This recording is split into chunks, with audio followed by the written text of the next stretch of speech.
One love. One love, Delta 9 travelers. One love. Welcome in. Welcome in to the International Digital Connection. Listen, we got so many headlines to update you with in this special presentation live right here with Delta 9 Media. Now, as you come in, as the flight is boarding, on your way in, ladies and gentlemen, please and thank you, hit that thumbs up button and help to boost this video in the algorithm so that everyone who is needing to be updated with this important trending information can get these updates on their timeline in their algorithm, right? Because guess what? We hear in this conversation yet again more problems in the sugar industry, right? But guess what? The president is out highlighting these headlines right here that we'll be getting into. Factories. We're moving forward with greater value added sugar production and sustainability. We are modernizing our factories. We are moving forward. The modernization of the industry is necessary for its survival, resilience, and sustainability in meeting production targets, while strengthening collaboration with unions as the industry undergoes modernization. So is it a modernization situation, or is it just a problem that has been going on for a while? Because it's been a while now, financial analysts, economists, the former finance minister, other persons in government as well, and other persons in leading positions in the political space in Guyana have been analyzing what's going on in our sugar industry, right? So could this be advancement, modernization, or more issues on the ground? Because the leader of the opposition was out and about, and a number of persons that are definitely affected were highlighting this. These are just some short parts of the headlines that we'll be getting into later in the live. Why you asking me for someone? You ask the question. We ask me. Me ask the question. Let me tell you something. So we said them answer that. They're not going to something quite clear. And that is true. Before Mr. Mohammed came here, the last meeting that was there that training with Mississippi on the right. Mr. Mohammed, when will this money be paid? You know what was the response? Yes. That's when the money is available. Yeah, money is available. That's the problem. You're not going to be paid? Yes. Is that what you're saying? Correct. That's the kind of representative you want them release the money right now. So situations on the ground, right, that persons are highlighting as it relates to what's going on in the industry, and we're hearing conversations coming in as well from the president on that. So we got some conflicting, contrasting, and very important headlines that we're going to be getting into. Plus, remember they had a special person. Let's see if I could get this. Well, I'm gonna jump into the during the live. But remember, we had a headline with a person that was supposed to be a special branch agent, and he would have gotten into an altercation with a person at the creek, and I think the person is the person that owned the facility. He and the person got into a back and forth, and allegedly there was a number of rounds that was discharged at the individual, causing the individual to lose one of his legs. Right? Guess what? He get remanded. So we got a headline right here. So, and a number of other refreshers so you could understand a bit more about the story if you wasn't following it all along. Right here on this live that we're going to be getting into. Plus the top cops were highlighting certain things were going on right now. New updates in what's going on with the extradition trial with the Mohammeds, and the top cops were highlighting these details. Let's hear a little snippet of that headline that we'll be getting into. I know that The fact that the thing now gone down to July, or no, not July, on a date to be announced, giving them nightmares. I know what a chap they said, if he said anything about it last night. You know, you got a program Tuesday night, he's going to run him out, right? What people used to say, and I here, let me tell you, so I'm not being disrespectfully. I grew up in the country. So when I use these countryman phrases, y'all must forgive me, because I grew up. I have to be extremely, extremely uncomfortable. Because when this whole thing started in October last year, the impression was created that in a short time, within a few weeks, it would have been all over. And the Mohammeds would have been sitting in some prison in the US. There's so much going on. So much going on in the political space in Guyana. And there's so much going on with our women in politics right now in Guyana. Well, guess what? Who could have guessed? But I guess a lot of persons probably knew already. But we're going to update ourselves with these details in this live.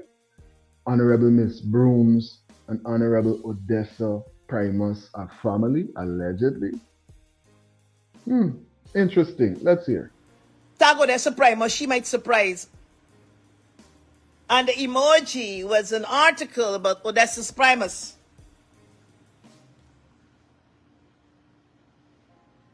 Now, while I know the entire world know that is one thing I can't change, my sister, Eureka Charles, who died, is Odessa's Primus' mother.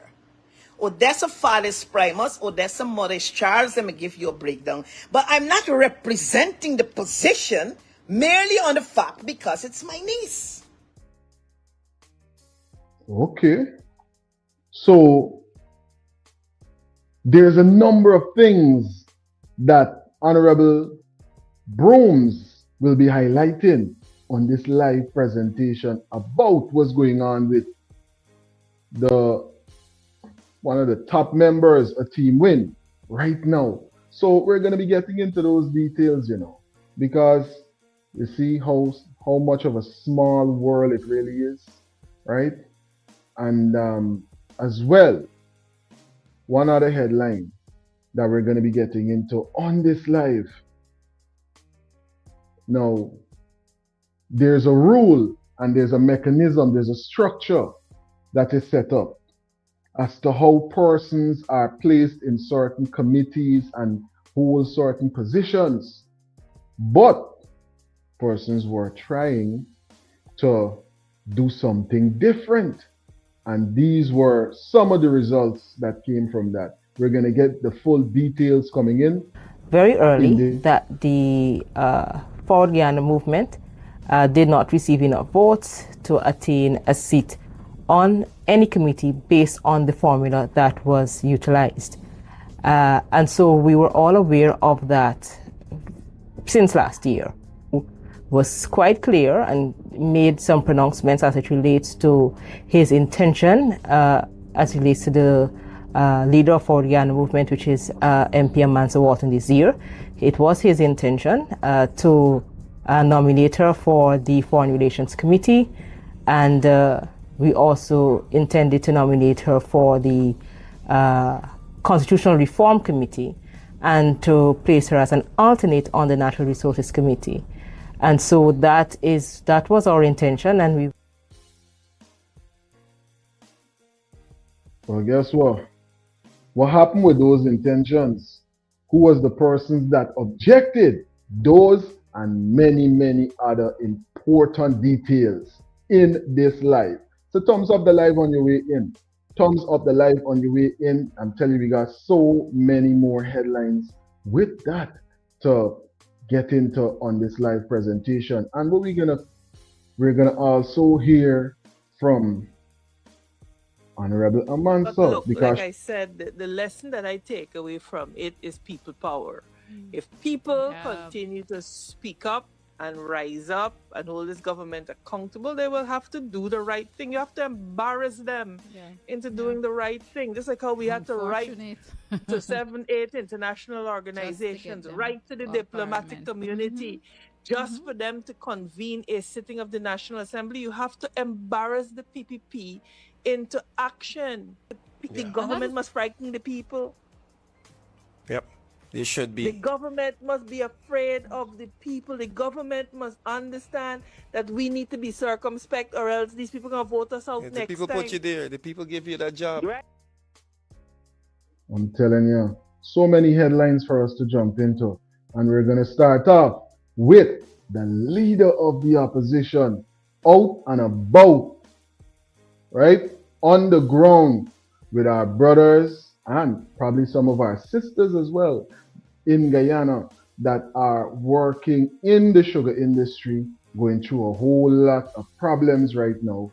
And they're highlighting a number of hurdles that they are facing. If you haven't already, Delta 9 travelers, thumbs up the live. It costs you nothing to hit that thumbs up button and stay connected with everything trending in Guyana and in the diaspora. Become a part of the Delta 9 family. Subscribe and join Team Delta. Let's hear some of what is being highlighted on the ground.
Unity or else, more of the same. Unity or more of this. This is not the first, second, or third time in recent months that we're seeing persons from different industries coming out and protesting.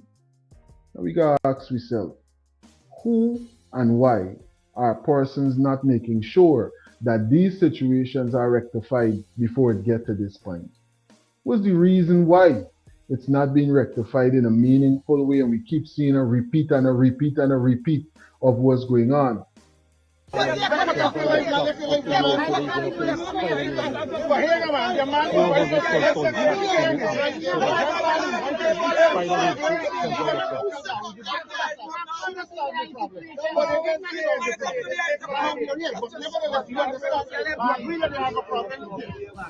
He agreed that he said he agreed that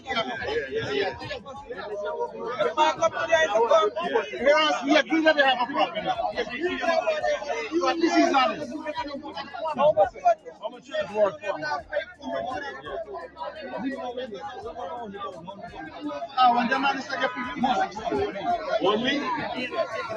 Not only. Them man the man like a 15 and 16. You don't work a day in the field, you know.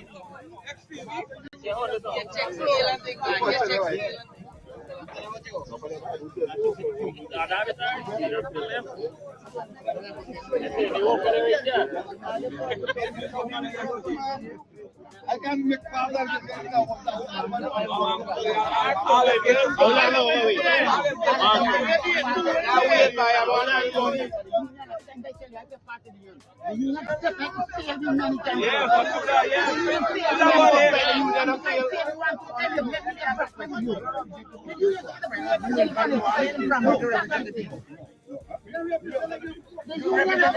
why you asking me?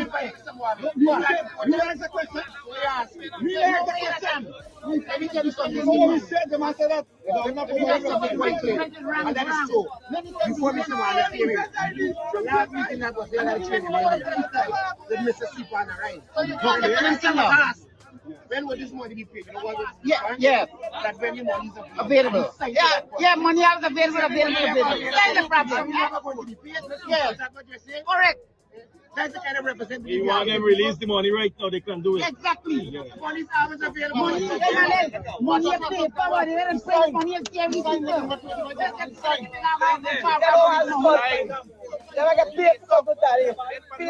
The man signed that you were paying money. Let them print money and pay people money. Money and paper.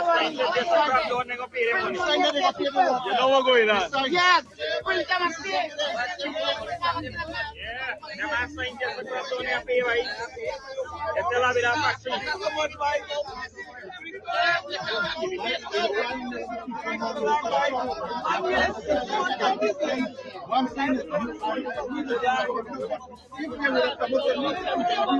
Yeah, correct, buddy. Thank you,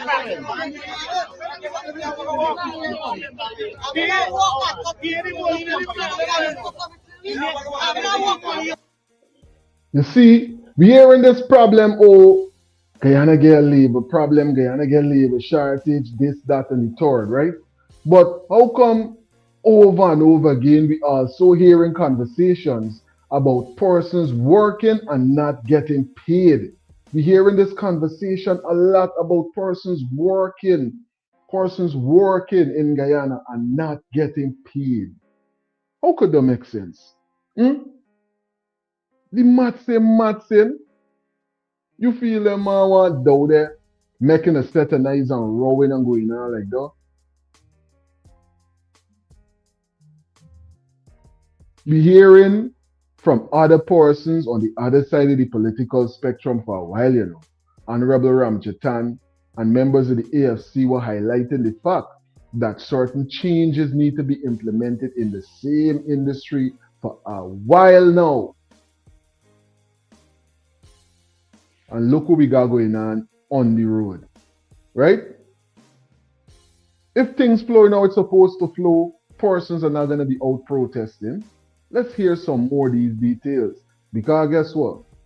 The president was highlighting this.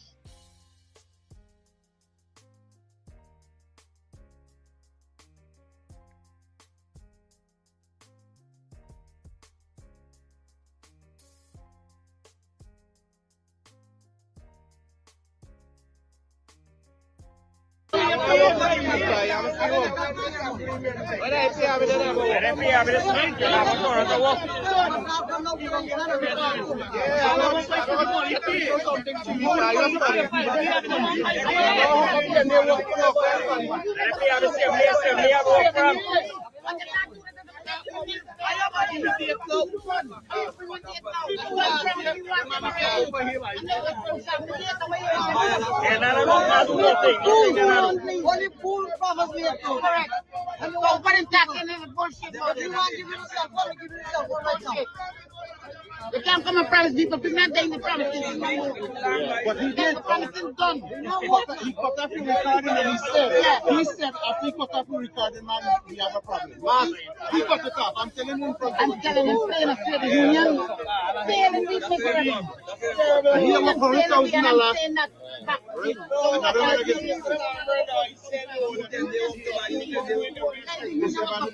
Not have been here. I'm understanding. Zoom fica liga para ele. Agora os amigos calam, só mais ninguém cala na Yes, I'm paying the rest of it. This last year, I promised to pay the money. Last year, I promised to pay the money. Just grab the money. Can't pay.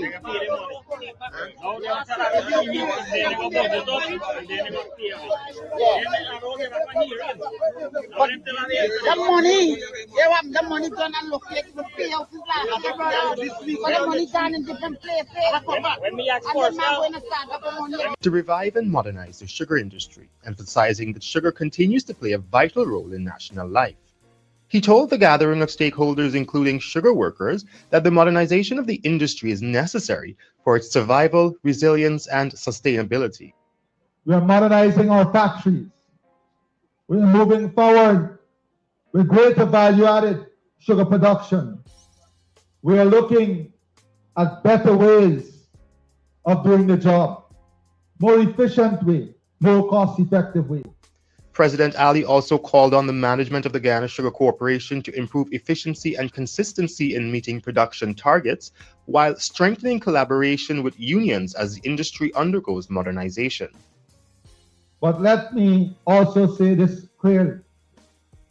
The responsibility for reviving the sugar industry does not rest with management alone. It rests with all of us, because sugar does not only support sugar workers, sugar supports the entire community. President of BOUT, Paul Narain, says the union welcomes government's continued support and reaffirmed his commitment to working alongside the government and Gaisuco's management to revive and modernize the sector. He pointed to the more than $16 billion in support provided to the industry by government so far this year, saying that the future of sugar looks bright. This is not... Safe, wait, man. Wait. If everything is looking bright for sugar and billions of dollars is already invested, what's going on with them man money? What's going on with the workers' SAP? What's going on with them man spending? What's going on with them man pay? There's what persons that are really, out in the street about. We're hearing all of these conversations about how bright the industry is, this, that, and the third. But look at what's going on in the street, Delta 9 travelers. That's why I'm saying it's important to support independent media, Because I see we're cooking up right there, but look what's going on in the street. Look at what is going on in the street.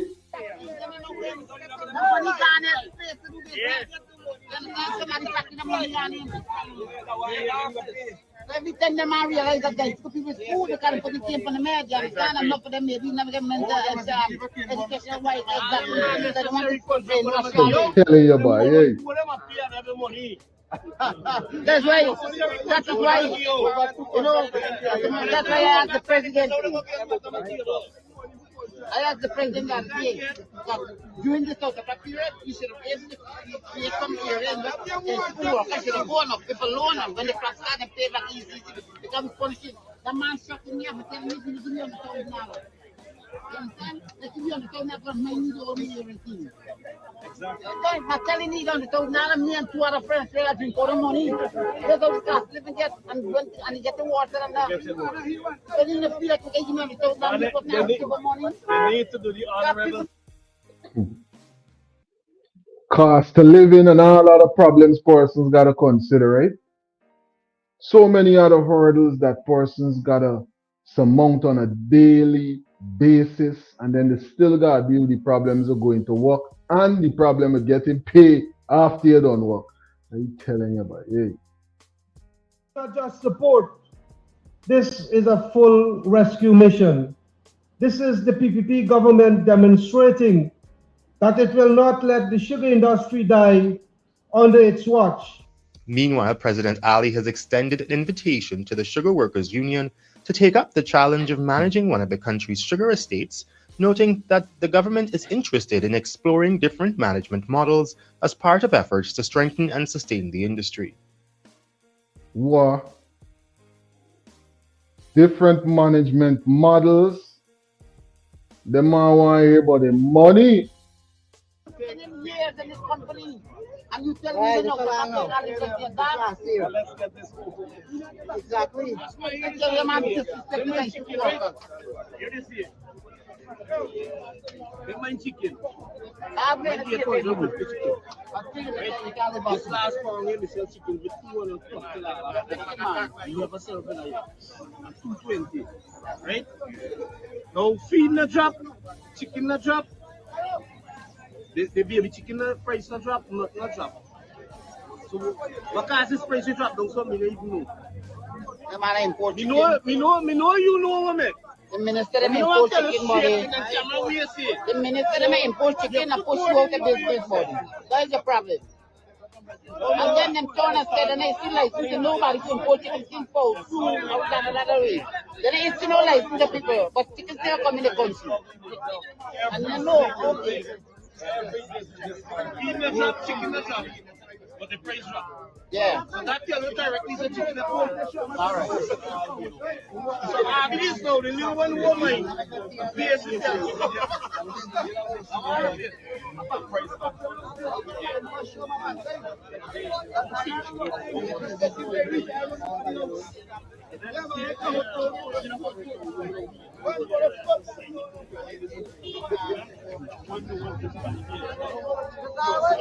Yeah, buddy. No money, no work. right. No money, no I'm with work. you. Now work. I've been doing there. I've been doing there punish. So I continue punish. Because people are will be here with you. No money, no work. You have to have a restaurant there, please. Where, Carol? Leave. Where you go to the train? You I know money to go. Money run things. No money, no work. Correct is right. If I got come here every morning, Right.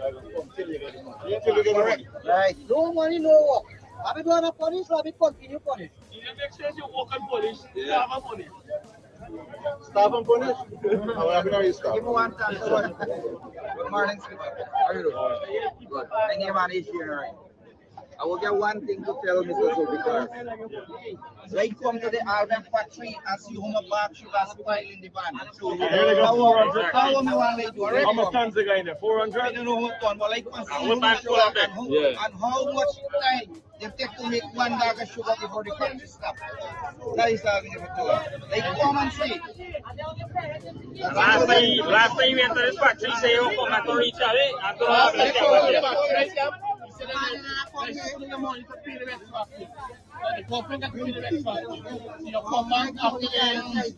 yeah, after Easter, you say come back.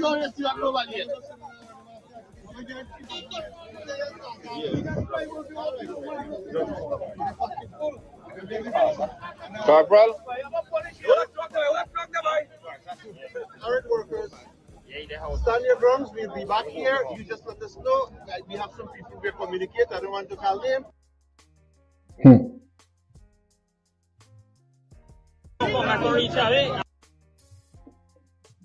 Scenes from the ground, Delta 9 travelers, and conversations coming in from those in authority about what's going on with our brothers and our sisters working in the sugar industry. One of Guyana's biggest, if not the biggest before oil, right? One that helped to build a lot of the infrastructural developments before we had this new resource that we would have started getting all of these funds from to do other things, right? We all think about the Delta 9 travelers. Drop it into the comment section, or definitely take a couple of seconds and call it in.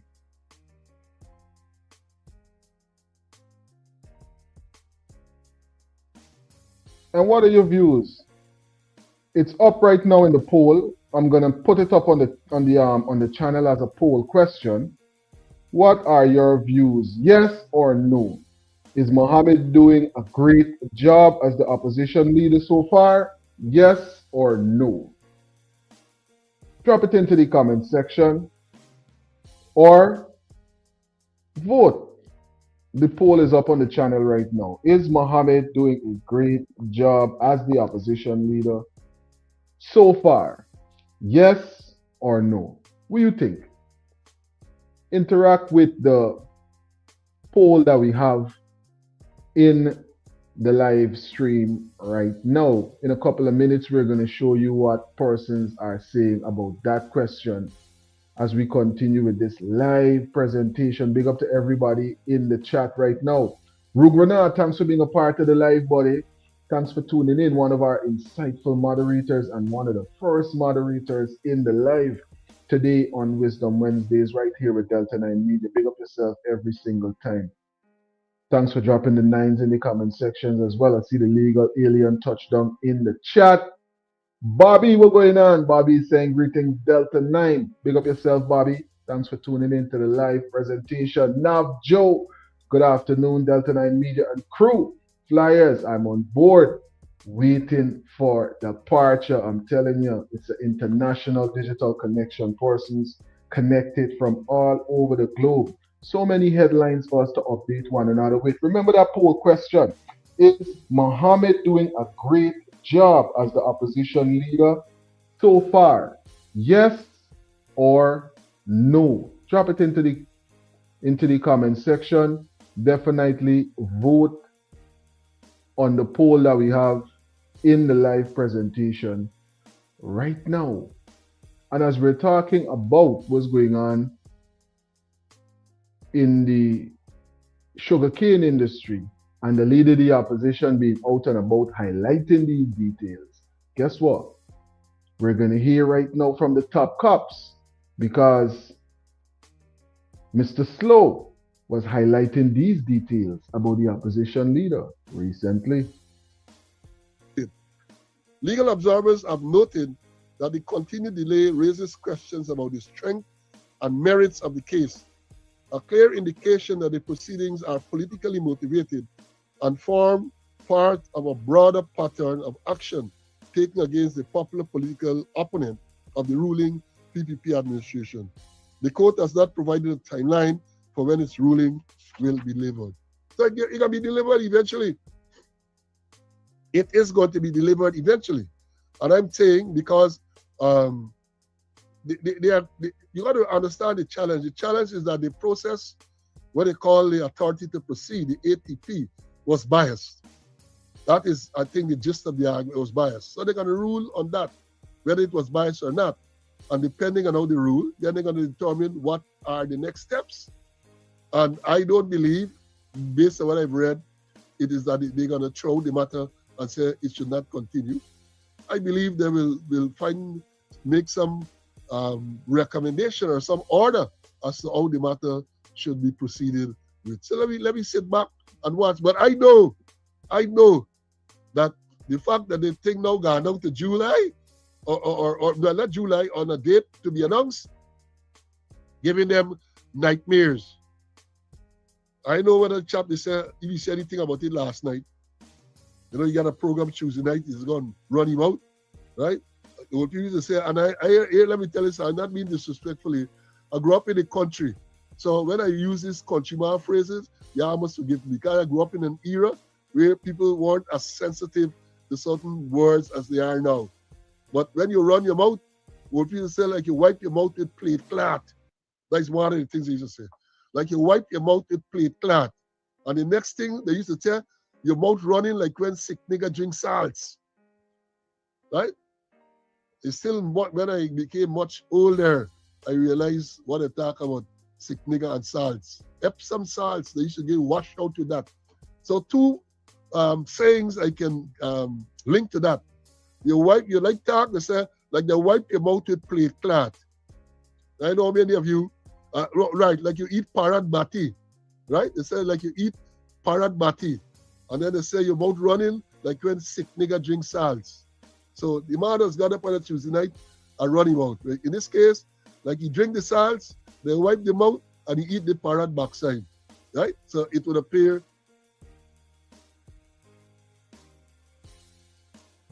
Yeah, hey, see here with some of the updates coming in from the top cop. Big up.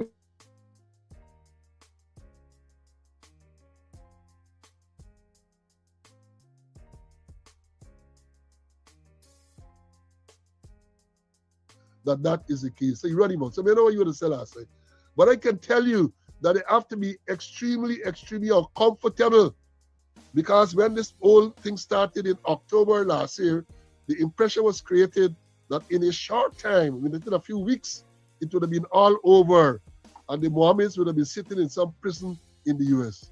I hold no brief for the Mohammeds. I deal with facts. So they were arrested with the intention that they would not have been granted bail. But she grant bail. And they turned up, the son, Azudin, turned up and was sworn as a member of parliament. That wasn't part of the plan. He should have never been there. Should have never been there. He should have been in jail. So therefore, he could not have been a member of parliament. He should not have been a member of parliament. And therefore, if you're not a member of parliament, you could not have been the leader of the opposition. The whole thing backfire. The whole thing back, you know what I say, when you dig a hole, what you got to do? Then you dig a hole for somebody, don't dig one, dig two. One for them and one for you. That is what is happening. Right? Yeah, so I said oral diarrhea. There's another one. Yeah, thanks. Well, so you might go to the other side, I think you see me. That is what it is. So despite how they spin and despite what they do, it is clear that the outcome thus far is not what they had anticipated and expected. Never expected by now. The matter would have done, as I say, U.S. would have been dealing with the indictments that were filed against the Mohammed. Because let me tell you this. Their only intention was to get Azuddin Mohammed off the scene in Guyana. That was the only intention. They don't care whether they have evidence for convict him in the States or not. Because when they tell about grand jury, I'm sure they know what the grand jury proceedings, how it goes. We all think about what the top cop is highlighting right there. Right? New developments in the case. Insights coming in from persons who would have been in law enforcement for a number of years, giving us certain inside understanding about what's going on.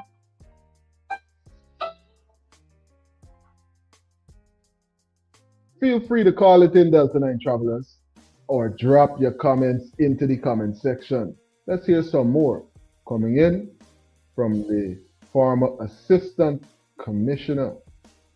In a grand jury, the prosecutor, they empanel the grand jury, the prosecutor goes to the grand jury, prosecutor say, look, this is what we have.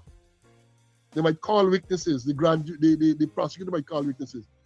The people against whom the allegation is made, they ain't got no liar, they ain't got nobody representing them, and therefore that is why they say in the US that the grand jury would normally indict the armed sandwich because it's just it's a one-sided affair.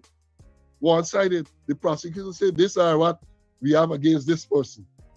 They might bring a few witnesses, this is what, and that's it. So whatever evidence is presented, it's not challenged in the grand jury. There's no challenge to the evidence in the grand jury. So you see them jump up and they talk a lot of crap about grand jury and that is how it works. It's not that if it's a process where the evidence that is presented is interrogated to determine its value.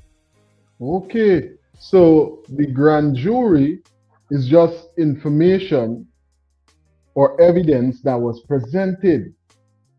It wasn't scrutinized by a cross-examination, X, Y, and other processes that they would use in the courtroom, right?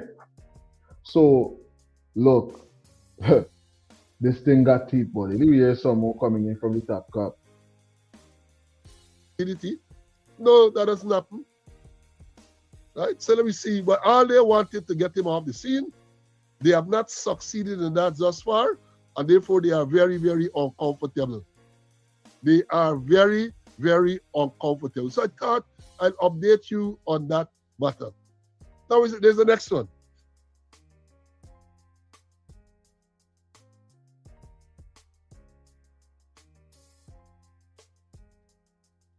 So we get a chance to see what's going on with the sugar workers, right? And the reason for them being out there. We hear a lot of persons complaining about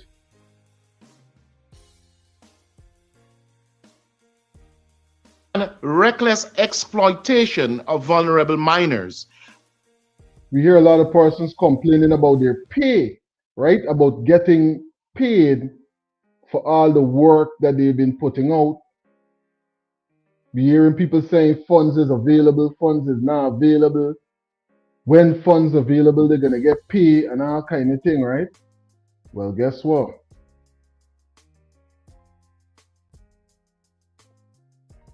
Persons from the PPP would have came out highlighting these details about the recent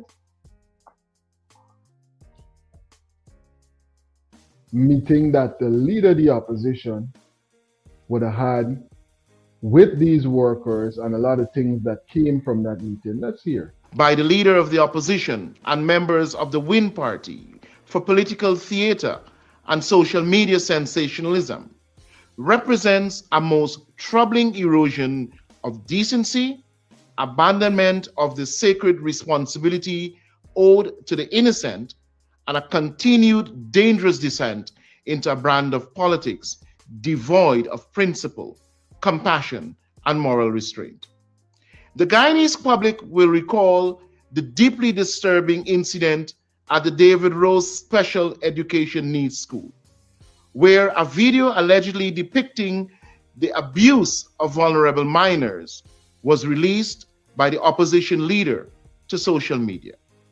Make no mistake, and I want to make it pellucid, that every allegation of abuse must firstly be reported to the proper authorities tasked with legally investigating any such matter.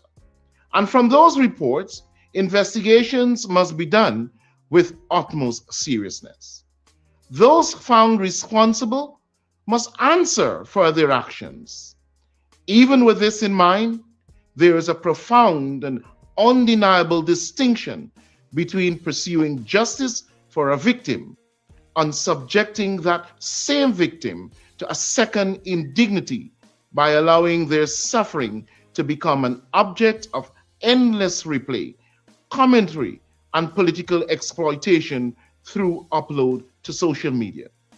These are not isolated occurrences, but rather disturbing entries into a growing catalog of conduct in which the dignity, privacy, and emotional well-being of minors appear to be secondary to the pursuit of political theater and public attention by Win. Wow. The way how the is being worded, it seems as if the man trying for clap a cyber charge in somebody, because what y'all think about the way that that's being worded and what we actually had a chance to see went down. Drop it into the comment section, Delta 9 Travelers, or call it in. Cheryl, thanks for being a part of the live, and good afternoon to you as well.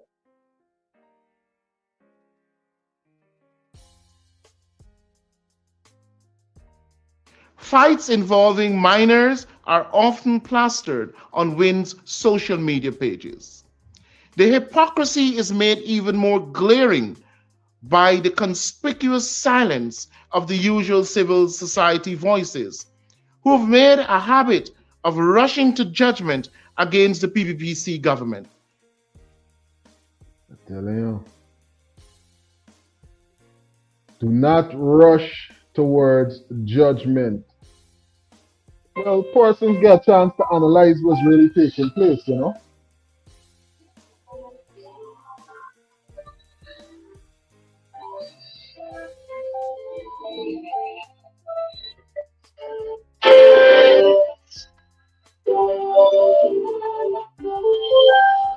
Greetings, you're on to Delta 9 Media Line. What's going on? How are you doing running so far, Everything good so far, bro. How was everything on your side? Yeah, man. I'm everything farm. Anyhow, blessing up the farm, blessing up here. Yeah, everything good with the farm? Yeah, man. You see how this PPP rhetoric is? Eh? Yeah. Now we have major concern going on in Guyana. Now you come to talk about David Rose and David Rose, brother. Yeah. Huh? That's why I was watching also. We get arm out of container full with ammunition and I power rifles and everything. And we making the subject. We making a subject, my brother, with David Rose, my brother. Huh? Really going on in the my brother. We were playing games with people's life, buddy. That's what going on. Yeah? Playing games. When we call for them to buy he had them thing, when he went and demonstrating them thing, why he made that subject matter? Yeah? Why you know coming time but the CPP win bring out this and win bring out that. But if we get more serious happening we country, bro, and then Venezuela right now money having itself, bro. Yeah. And we didn't see him fit to call it out as it is. Yeah? And we running behind the rules and who I like picture and who I like this and who I like them, my brother. I'm serious things of one every country, my brother. It's crazy. Sometimes I want 33 airports. Big up yourself. Big up yourself, King. Thanks for calling in. Yeah, as you analyze it, there's so much going on. You could have come out and said, well, we heard about a problem that they've been having with receiving their compensation for their services, and we're working to rectify these issues. But there's no reason that persons should be out and about operating in this manner. After all, we got to make sure that we're civil, setting an example for the youth, X, Y, and Z. There's a number of things that could have quailed this situation a little better. But what was the best thing? If persons did get their money and they didn't have to come out and protest in the first place. I always hear this thing that people is saying, people always say it. Grown folks always say it, right? Prevention is always better than the cure, buddy. Why persons got to come out and protest over and over again for things they would have already worked for already? They make no sense. And as we're talking about what's going on with Team Win, one of the top-ranking members in that political movement, Honorable Haley, is highlighting this. Statements and are being peddled, things are being peddled in the public are not quite factual. So permit me a few minutes to clarify some of the issues.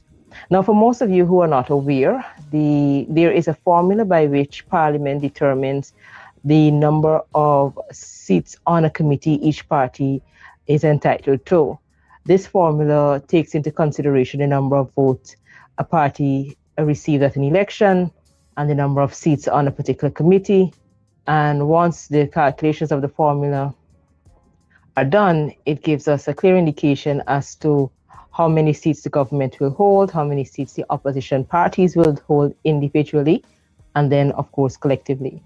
And so, based on the formula and the calculations of that particular formula, it was quite clear very early that the Forward Guyana movement did not receive enough votes to attain a seat on any committee based on the formula that was utilized. And so we were all aware of that since last year. And so what we determined to do, which was the leader of the opposition who...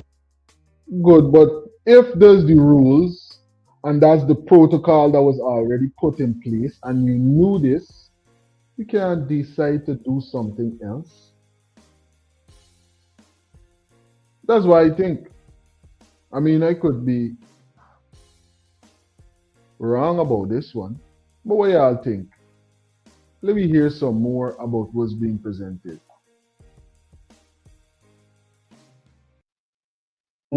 Was quite clear and made some pronouncements as it relates to his intention, as it relates to the leader of Forward Guyana movement, which is MP Amansa Walton this year.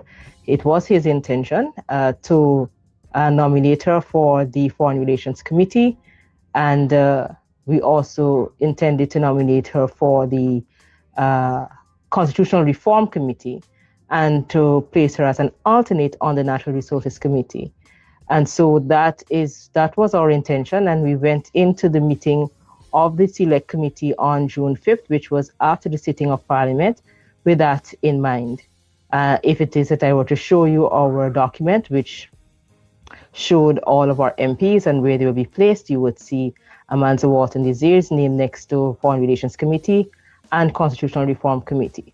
Now, on the day of the sitting of the Select Committee, which is the committee that deals with the nominations of members of Parliament to other committees in Parliament, there was a need for another opposition member to be on the Parliamentary Management Committee.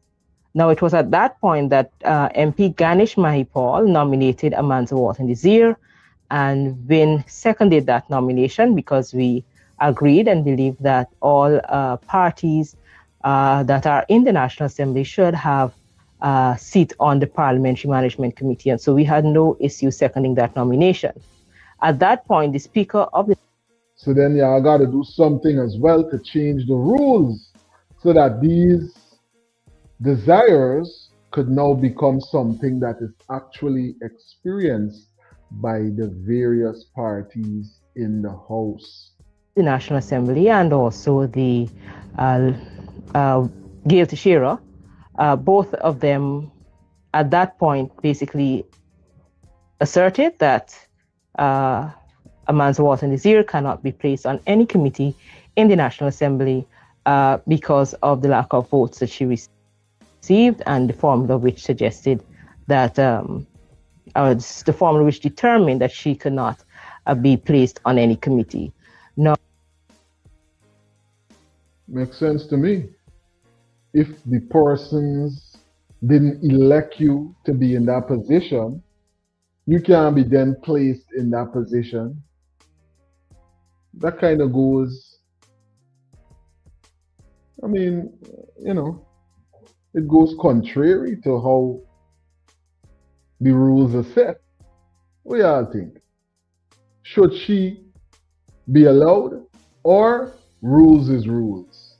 We're going to put that up as a poll question as well.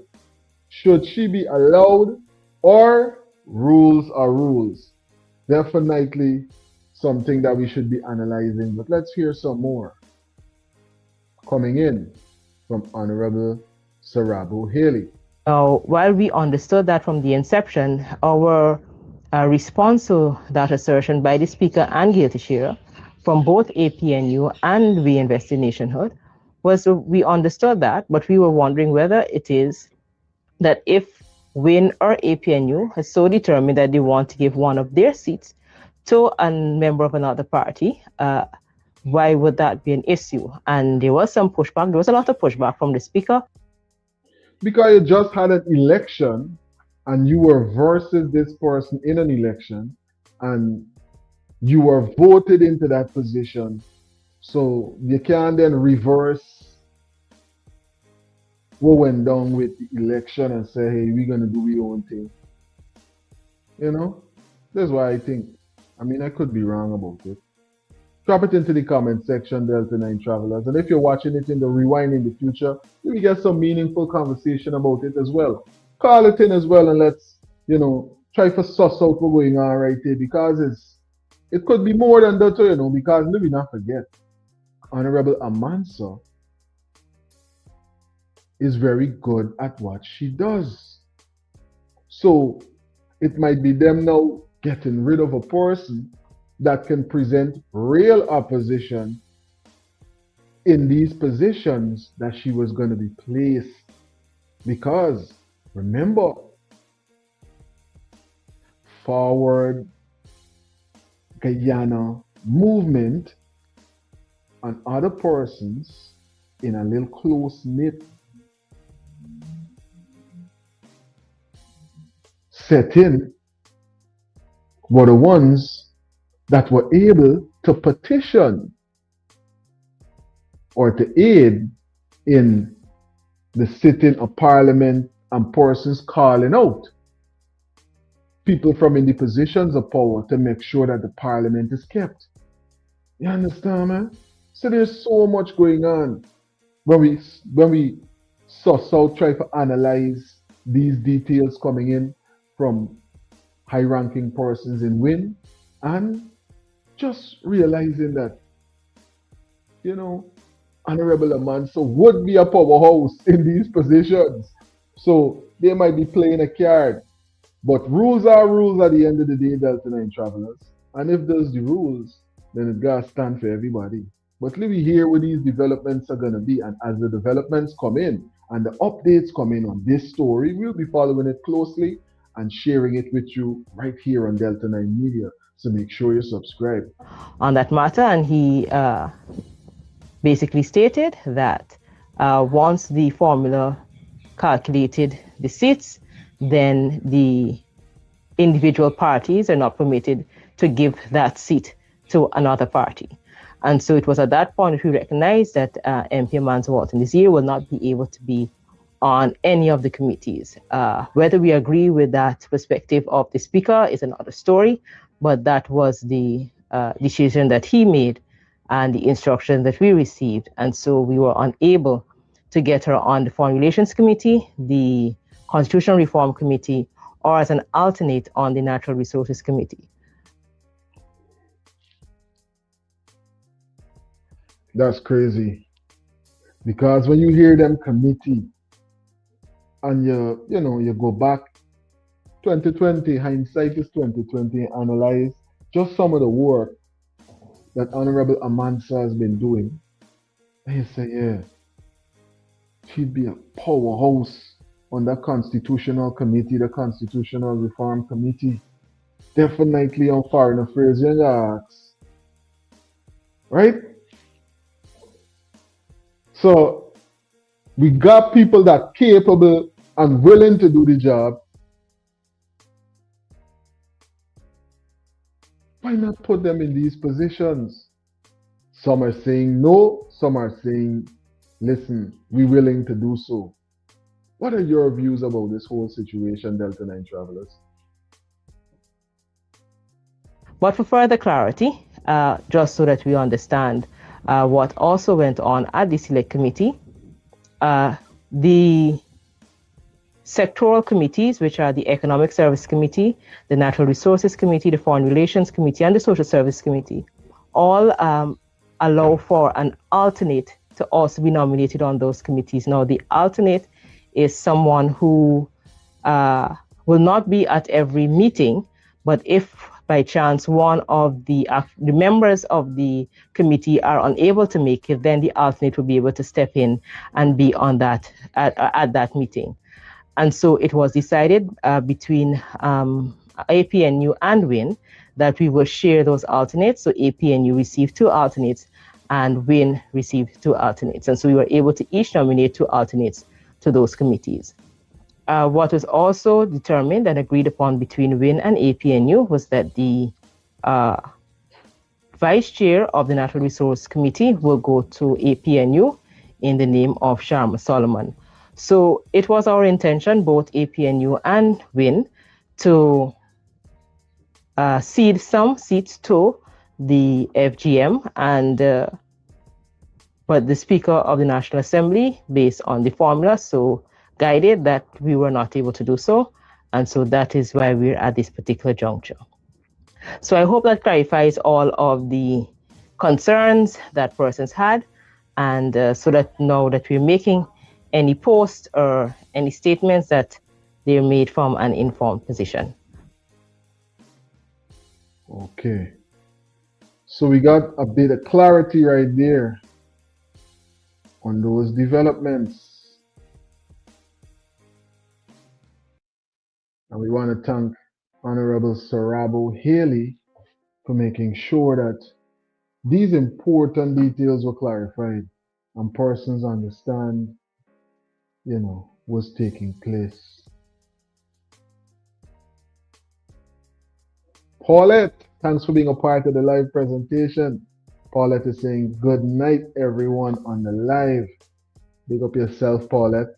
Thanks for being a moderator and a frequent traveler right here with Delta 9 Media. Carlisle is saying, shalom, shalom, Carlisle. Peace to you and yours. One love every time.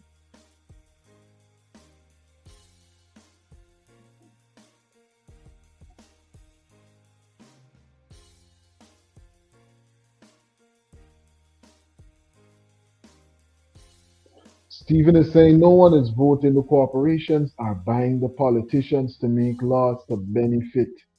I'm telling you. No one is voting, persons buying them out. Big up yourself, Stephen. Cheryl.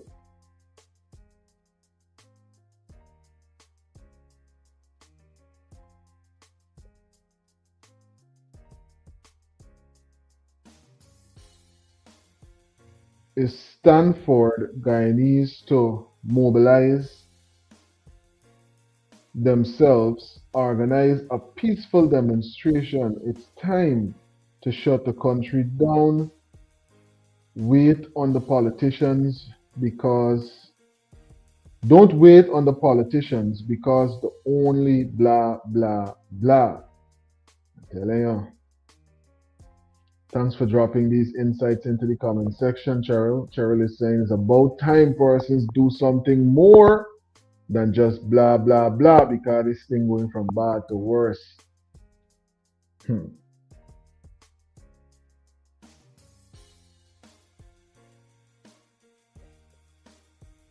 Give credit where credit is due, as Mohamed, who's in the streets exposing the PPP.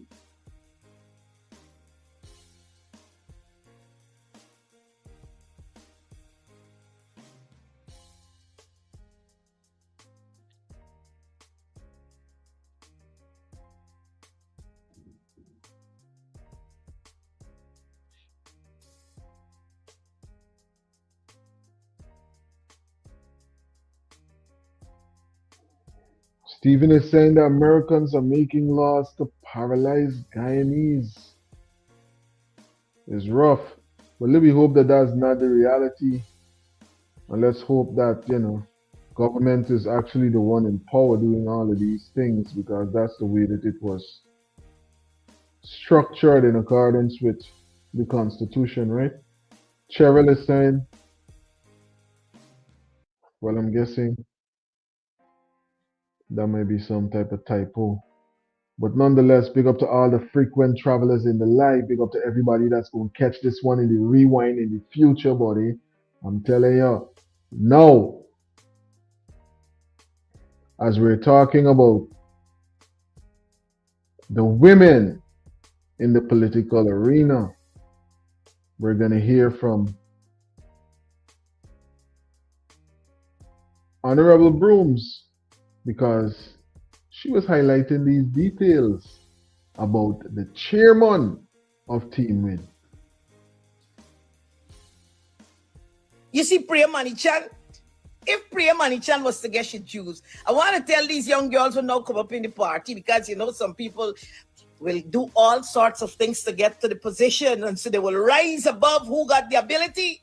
Hey, I know who can graze there. But Priya Manichan knows that Priya ability and what she did in that PPP, Indian political girl, lawyer too. But when time come, I can't take Jennifer, she hear this, she weaving something. I can't take Priya, she this, she size, she this, but when to get the work done, hey. You see, women, we got our own classism. Coming down, I ain't in no rush this morning in Clinton. I'm going to touch some people carny. Laughing emoji. And tag Odessa Primer, she might surprise. And the emoji was an article about Odessa's Primus.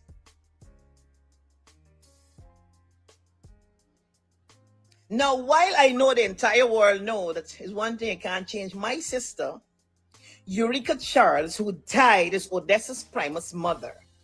Odessa father is Primus, Odessa mother is Charles. Let me give you a breakdown. But I'm not representing the position merely on the fact because it's my niece. I'm representing the fact of what goes on out there and is being peddled by women ourselves and that I know about. They did it to me and they never stopped, including the men. Including the men. And it says she's a comedian. What she know about foreign affairs? And of course, in public office, and it's expected. And you should not for yourself because I don't do what I do because of public office. Nobody can't teach me to dress and da.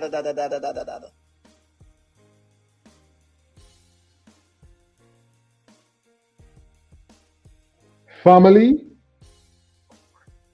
and political opponents, I'm telling you. Unity or else. More of the same. Big up to all the frequent travelers right now in the chat. Thanks for tuning in and being a part of this live presentation. 100% wild-crafted CMOS. Only the best, because you deserve nothing less. 8 Butterfly.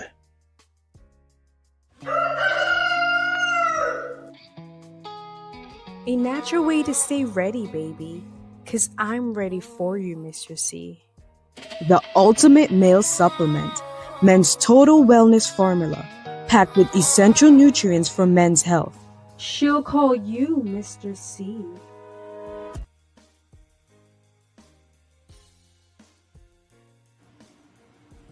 You have to present yourself. And so they're going to look for the worst set of pictures with you and how to get you. Because that perception that they put out there with you, the perception that they put with Broomes is not a leader. Broomes is a fighter.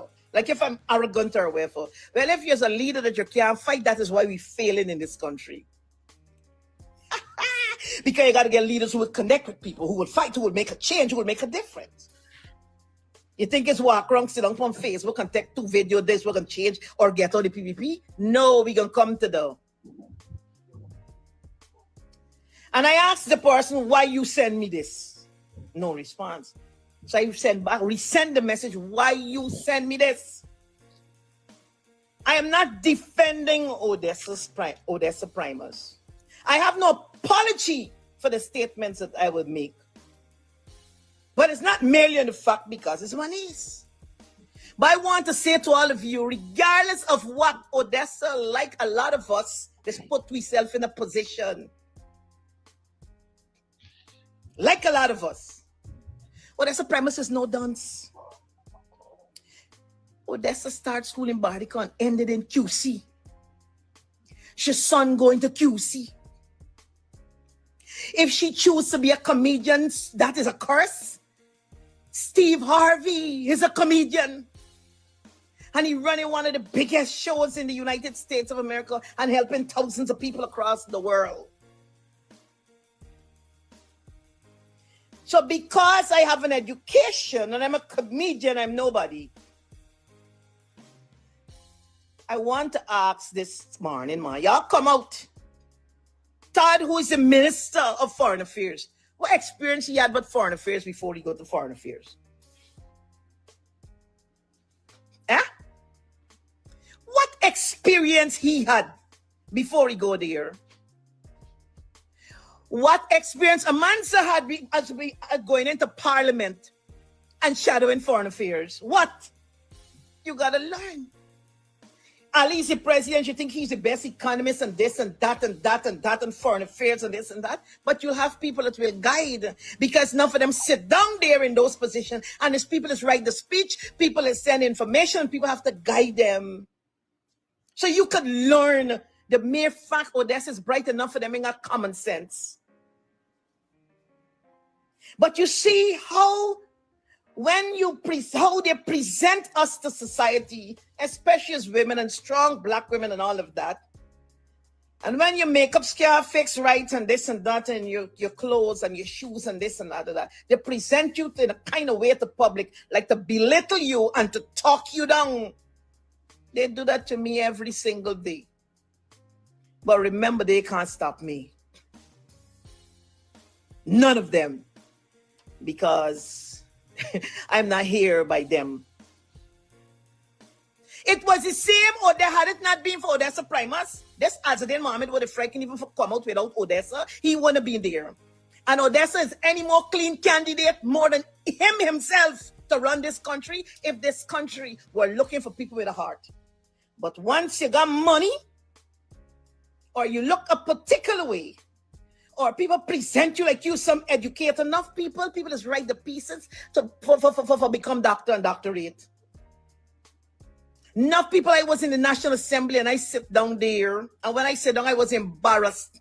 It's sheer nonsense, these educated people, nonsense.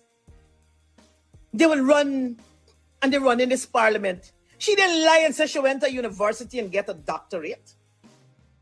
But any portfolio she can stand and do it better than enough of them. Enough of them went in parliament before. You think if it's not for Odessa, anybody had time with Tabitha? She was a minister. Ask her what she did. She was a member of parliament. Ask them what they did. I'm not running out here to no defense to nobody, people. I am speaking it just like it is. And so with that, I think it is disgraceful to that woman that sent me that nonsense. Don't do it. I don't go in for it. I deal with truth. And it's not because it's a woman, I'm woman sensitive. Because if you're a woman and you're not in truth and you want to fake the people out there, I'm not running behind you for telling nobody with no fake.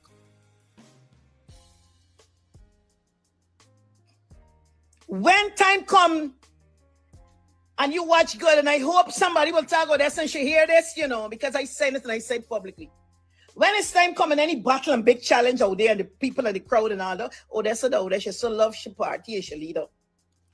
If the first time if you make his speech, it's only that she couldn't go and stand up there and make the speech for him.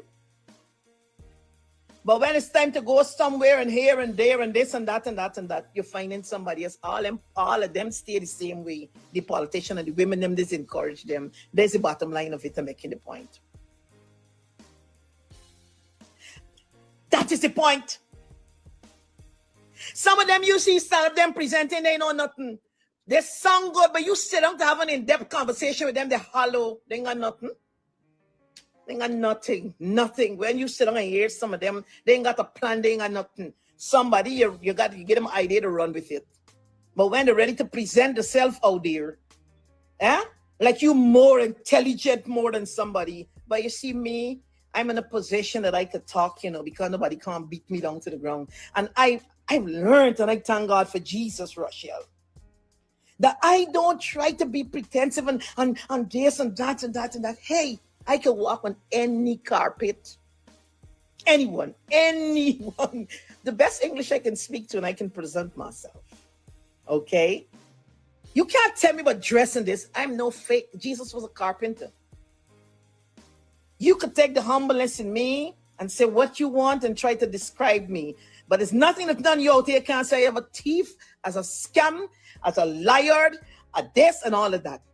Before taking office, you know by the works. The Bible says, by the fruits you shall know them.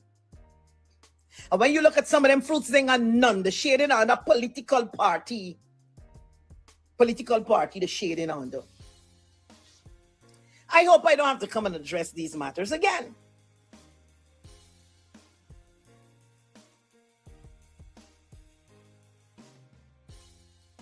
If she chooses. What are your views, Delta 9 travelers? I'm telling you, we got some firehouse women in the political space in Guyana. And we got a chance right there to hear from one of them. Hard-working, always out and about, doing the work of the people, right? Big up yourself, Miss Broomes, wherever you're there. Thanks for everything that you continue to do. Right? Who's live with me right now in the chat? Who is live with us right here on Delta 9 Media? If you haven't already, make sure you subscribe.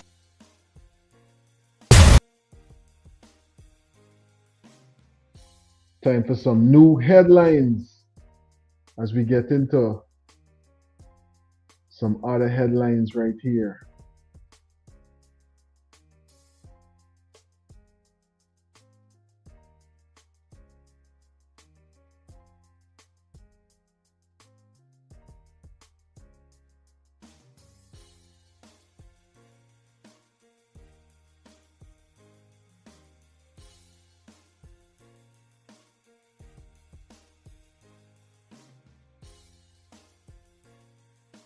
Who remember this headline right here?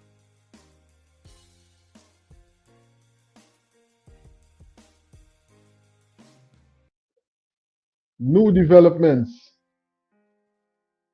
A police sergeant, so it confirms that he is a special branch, a police rank. It doesn't say his division, but it just says a police sergeant has been remanded to prison after being charged in connection with the shooting incident that left a gold miner without a leg. I'm telling you. And for persons that can't remember the incident that well, we're going to get into some accounts from the victim and the Honorable Opposition Leader. Detective Sergeant at this man's feet, with eyewitnesses surpassing over 100 persons, including children. Where are we heading here from, Ali? Where are we heading, Nandalal? Minister of Home Affairs, Commissioner of Police. What is going on in this country? This is unacceptable. And I want you to know, maybe, right, if the government was serious about this, you wouldn't have lost your limb today. No, I don't think so. Because I called on them, I called on the Minister of Home Affairs and the Commissioner of Police to look into this matter. And maybe if they looked into this matter and took proper care, you wouldn't have lost your limb. Now we have a man, yesterday, Carlos lost his limb. He will have to live like this forever. An independent man before, had a thriving business. He had his own business at the creek, located on the Lyndon Suicide I achieved that business from my parents, Mr. Mohammed. So it's from the hard dedication work from dedicating my life with my parents. I achieved that business from my parents. And it's not just for me alone. My mother, my father would have owned 19 grandchildren. Also, all 19. Carlos is the father of 5. Carlos. Greetings, you're on the Delta 9 Media Live. Hi, good afternoon, my brother. How are you doing? I'm doing great, and yourself? Thanks for calling in. Good. This man always used to call Pastor Williams a dumb, but Pastor Williams never say one thing this minute and the next minute means something, say something else. But all of these people used to be following him, except for the learned judge. Yeah. I mean, he couldn't make nothing over our head. I mean, that woman is a brilliant woman. Yeah. That's why she's appointed now outside the Guyana. Yes. So they like her, the move her. He always twists the story to suit them. Twist the story to benefit them. Twist the laws of Guyana, the laws of the Constitution to benefit them. But I'm glad he was stopping his tracks with these people, the CCJ. At one point, one of the judges had to ask if he's still arguing the same side as the person that spoke from his team before him. That was like weird. I know. Get confused. I know. Yeah.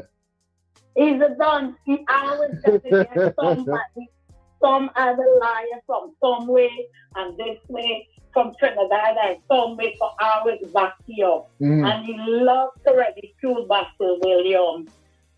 Most of the time, Pastor Williams was right, but they couldn't fight the PPP. They couldn't fight the PPP because they were in power, and whatever they say goes. They couldn't fight them. Yeah. Yes, I'm glad he's exposed.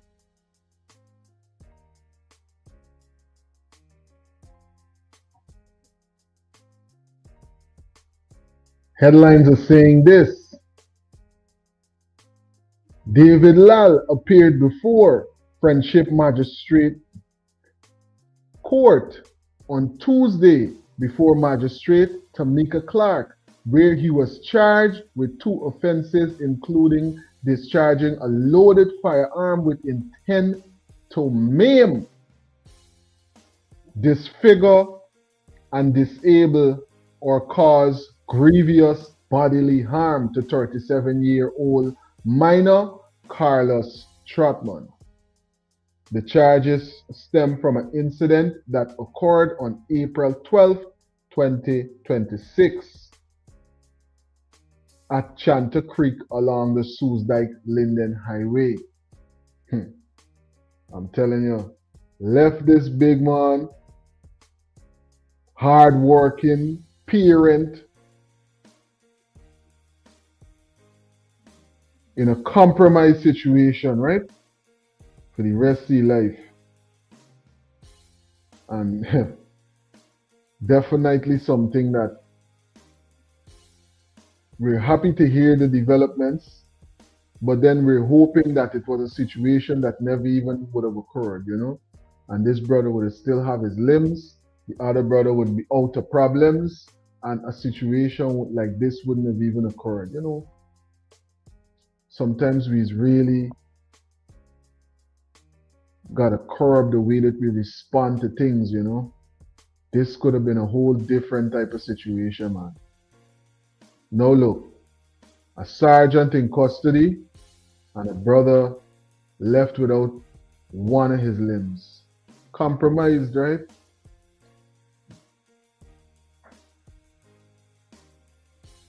But guess what? Big up to all the travelers that are live with us right now as we jump into some other headlines right here on Delta 9 Media.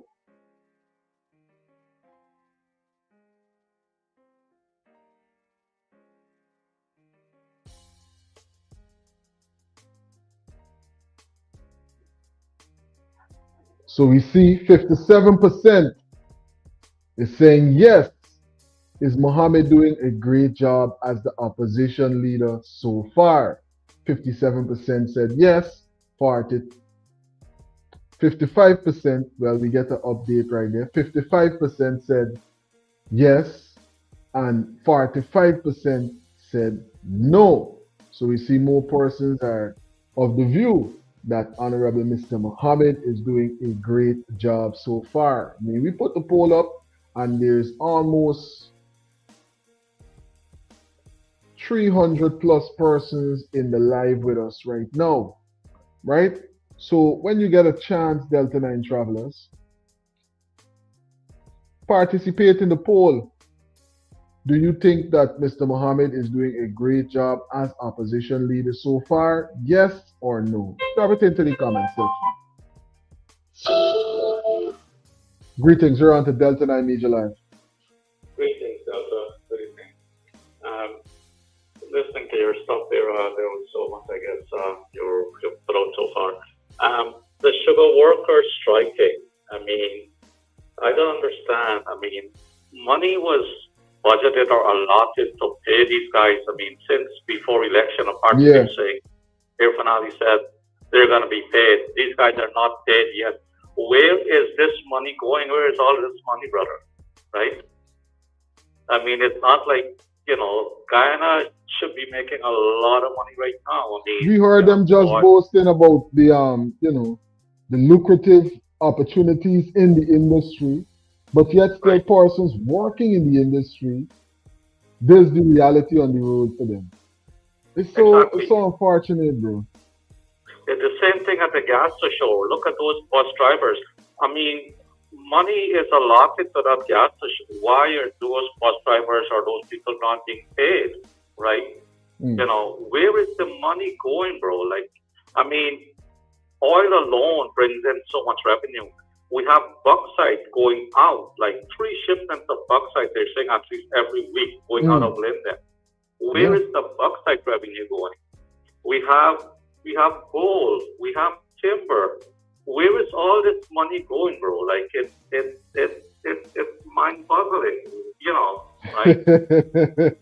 You know, a mind-boggling level of corruption allegedly going on the ground. That's why all the money going. That could be the only explanation, because we ain't see nothing else being done with it. Exactly. Persons are getting paid. Exactly. You know, and this guy being charged, this whatever, David Lal, whatever. Yeah. I mean, we should not jump up too much about it, because, you know, unless he gets convicted or we see something further than that, this can all be a game, my brother. I'm telling you, they're saying, listen, powerful we point. have to do, yes, we have to do certain things. We have to show the people we are doing something. This can be a game. I'm telling you, this is, look at what happened with the Henry Boyce killer. One of those guys' sister came to tell the guy was in some special facility. He was cooking. He was barbecuing. He had messaging people on phone and all kind of things. Exactly. So let's not get ahead of ourselves with this guy being remanded because unless he's, because as I'm saying, these guys will have to do something to satisfy the people and saying, look, we charge him, we're detaining him. But that man could be in some fancy place sitting down and enjoying. He's on TikTok and he's on his phone and he's doing whatever. So let's not get ahead of ourselves here, Yeah. Also, I saw something. Mohamed was in a village called Herselling the other day. And he was showing you there's some guy, he's taking over like a reserve in that village.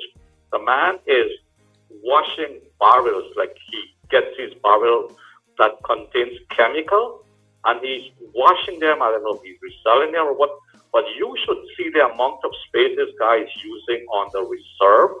And that chemical is so bad. People are complaining of headaches. People are complaining of, bro, I'm telling you, this where the guy washed this chemical, you can see the grass. The grass is kind of burning up, right? Wow. I mean, how can they allow? And the people in that village are calling me. How is there not a committee to make sure you get some big tickets? You would get some gigantic fines in other parts of the world like the US. Tickets all one year. Yeah. Exactly. I mean, and they're calling them. People are saying they told Edgel about it. Edgel said he's going to come. He never showed up. The NDC is doing nothing. The RDC is doing nothing. Apparently, the guy who is doing this business, I guess he have a lot of contact. Because, bro, there's a police station right next to where this thing has happened. Providence Police Station is next to where this man have. Bro, I mean, you should see. I was shocked when I saw this setup. This guy. You should see the amount of barrels this guy has got. I mean, I cannot believe they were doing something like that in a residential area. I can't believe that they got right-thinking members of the force that's gonna sit down next to chemicals that is harming the vegetation and think that is not gonna harm them. Right. Because it's gonna have some type of effect on you, whether you know it now or you know it later. That's the thing, and there are some neighbors who are defending this guy. I mean, these people, I wonder how sane these people are. Who's come to this guy rescue? I mean, I guess he's looking after all of them. It's a lot of here's a good neighbor. And bro, I'm telling you, some of the things that's taking place in Guyana, it's unbelievable. Like I'm telling you, crazy stuff. And I saw, what's his name, Conan Marshall, he got fed up. He's saying, you know what, I'm done. The highlighter. Yeah.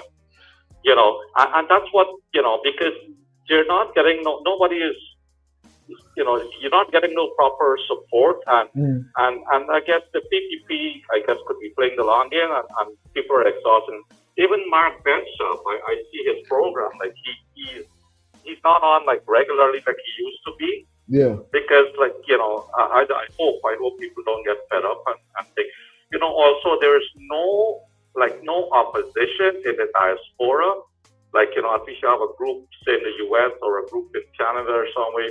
So, I remember when the PPP was out of power, they had people in the States standing up. They had in Canada people standing up, so that's the other thing. You need some outside help also, right? Unity or else more the same. Exactly. Yeah. Even Rickford Burke used to be on a lot. Rickford Burke has gone quiet also. So but I think Honorable Mr. Burke is playing a lot of different roles right now in the political space in the US. So that might be preventing him from getting involved in certain things because of the position he might be holding now, I think. Okay. I'm not sure. He might have other reasons why he's not putting up as much content as he used to. But nonetheless, thanks for calling in and for sharing those insights with us right here on Delta 9 Media. Okay, bro. All right. One love every time. My apologies, I think I might have dropped the call a little bit too early, but thanks again for calling in and thanks for dropping insights every time that you call in and for being a frequent traveler right here with Delta 9 Media. One love to all the frequent travelers that are in the chat right now. Big up to all the frequent travelers that will catch this one in the rewind in the future. Now we talking about money. We getting into what's going down with these developments with the Guyana Development Bank. Now, entrepreneurs on the ground is analyzing it, you know.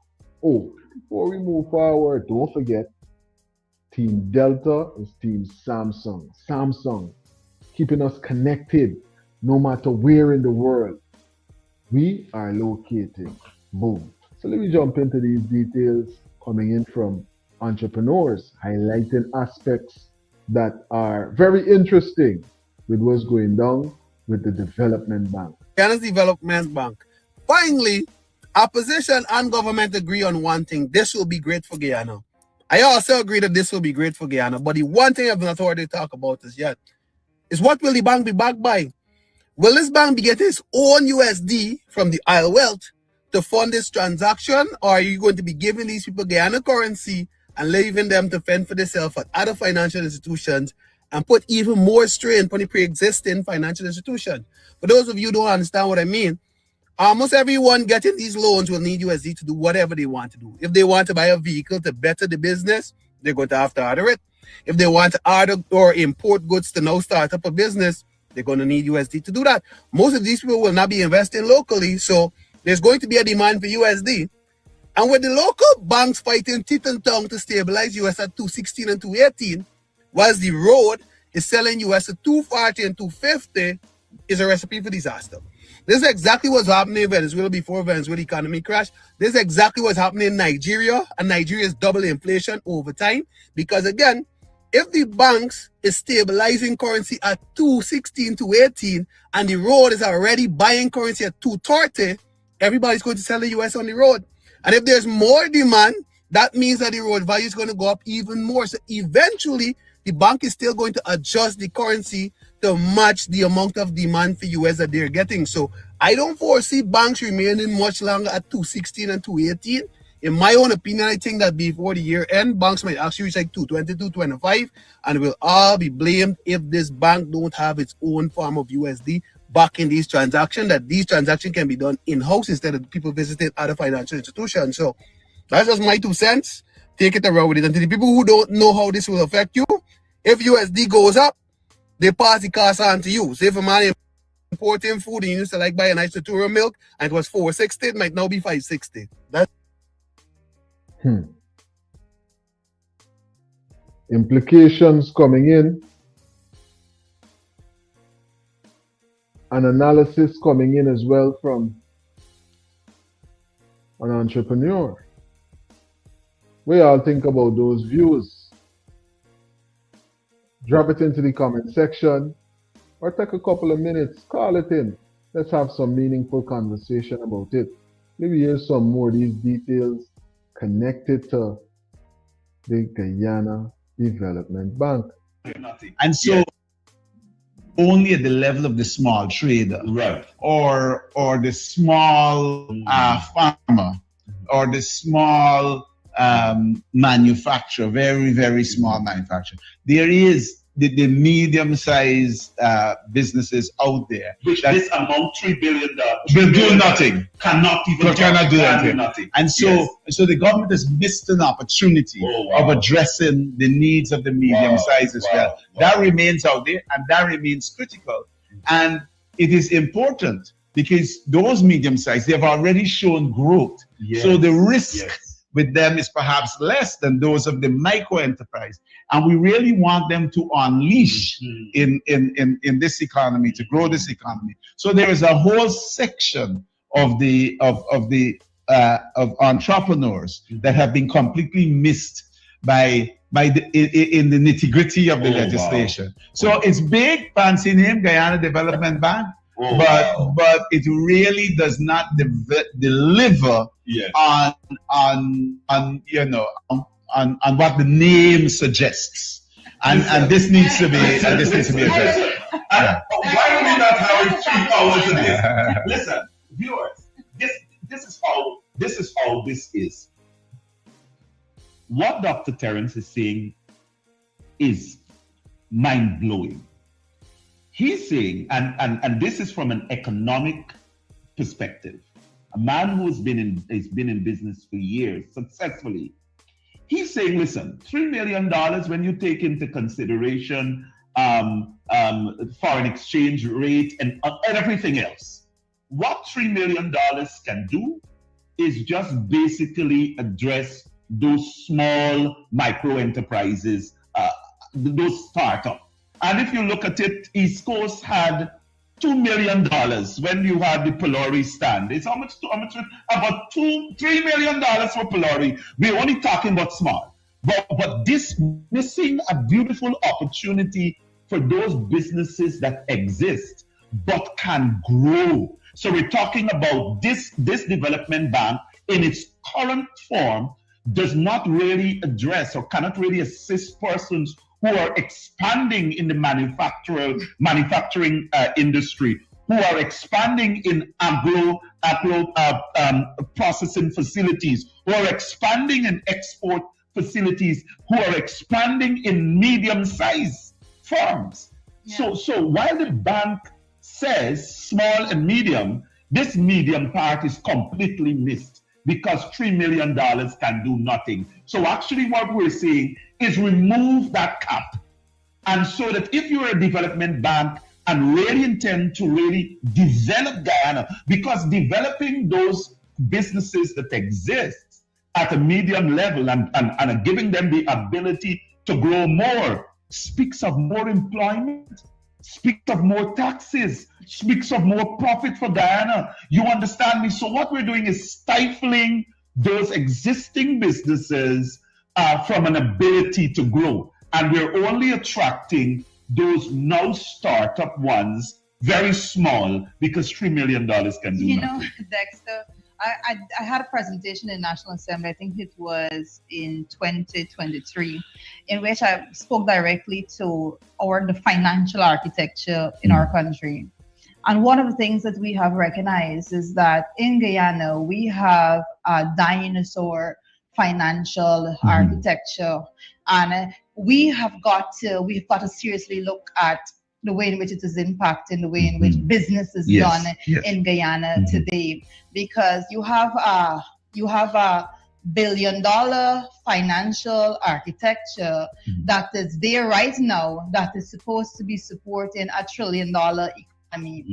And I'm bringing this into perspective because what you're seeing there with the way in which this legislation is drafted is a lack of vision for expansion. It's a lack of vision in the case that we are a $1 trillion economy.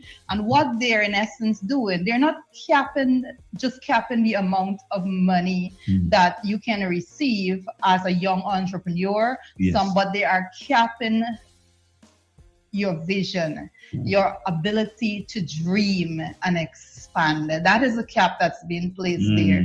We live in a country in which we did not have the resources before, and today we have the financial resources, but you have a government that is in place that has not done much to modernize our financial architecture to match that of a $1 trillion economy. And now they're coming in 2026 with a draft legislation for a development bank with a cap that is going to cap your ability to dream beyond a certain capacity. And that is a conversation that we definitely need to move forward with. I'm telling you,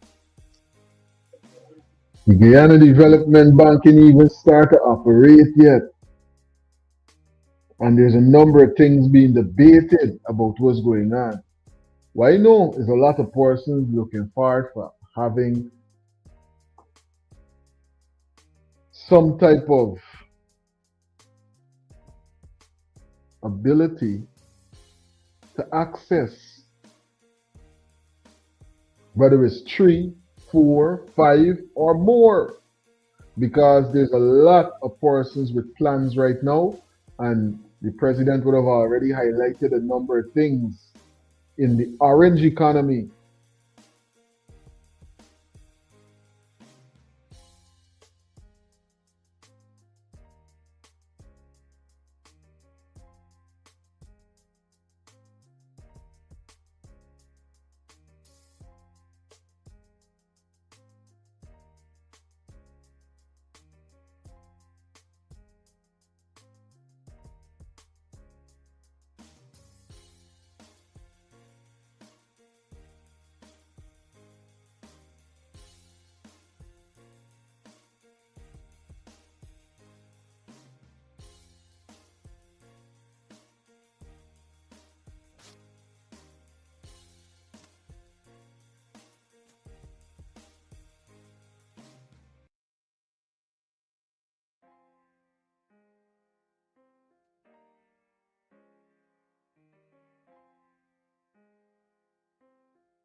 I'm coming through clearly, Delta 9 travelers. Can you hear me and hear me clearly?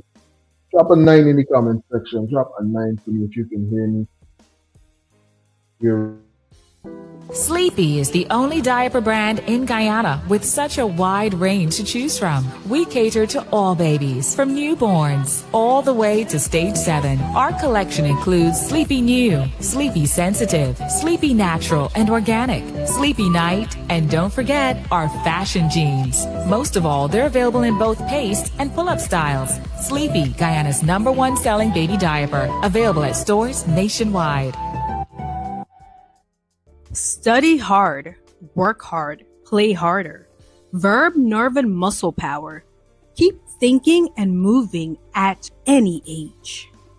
Verb, nerve, and muscle power. One love, Delta 9 travelers. Drop a 9 in the comment section if you can hear me and hear me clearly. Drop a 9 for me. I just want to make sure that I'm coming through and I can be heard.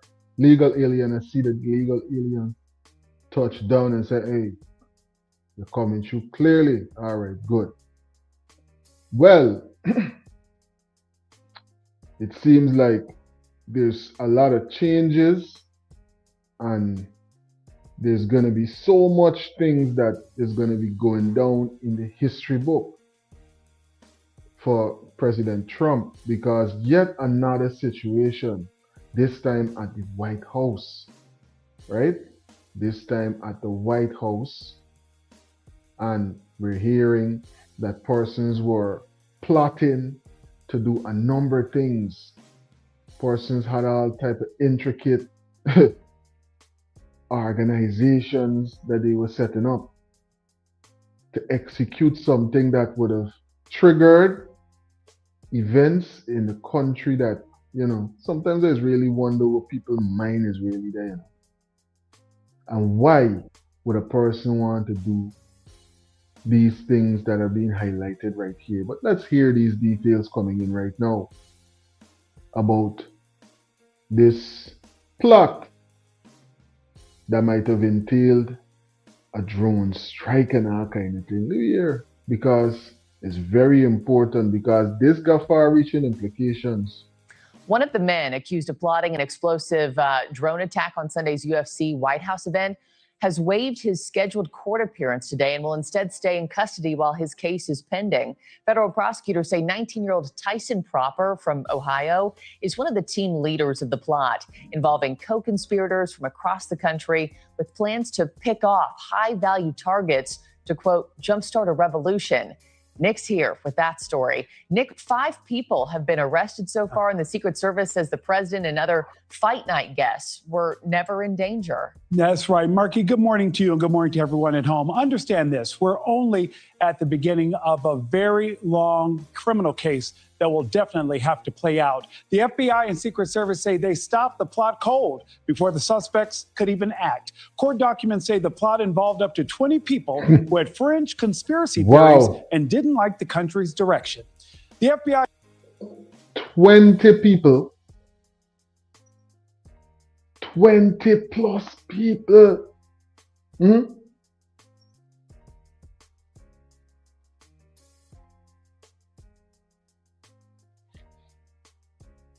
Look how many lives is going to be implicated now in this.